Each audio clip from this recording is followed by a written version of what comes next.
তোমরা কাজ ছাগল ধরে নিয়ে এসে খাওয়াচ্ছ?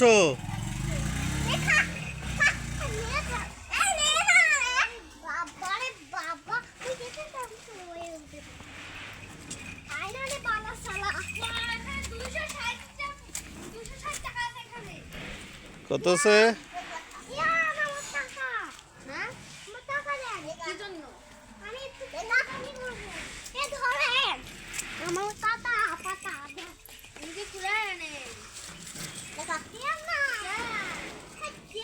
আপনার এটা ছাগলকে খাওয়ায় কি করবা? ছাগলকে খাওয়ায় কি করবা? বড় করে কি করবা? কোরবানি দিবা? আর রাইদা কি করবা এটা ছাগল বড় করে? আপনাকে লোন দিচ্ছি, লোনটা আপনি শোধ করে দিবেন।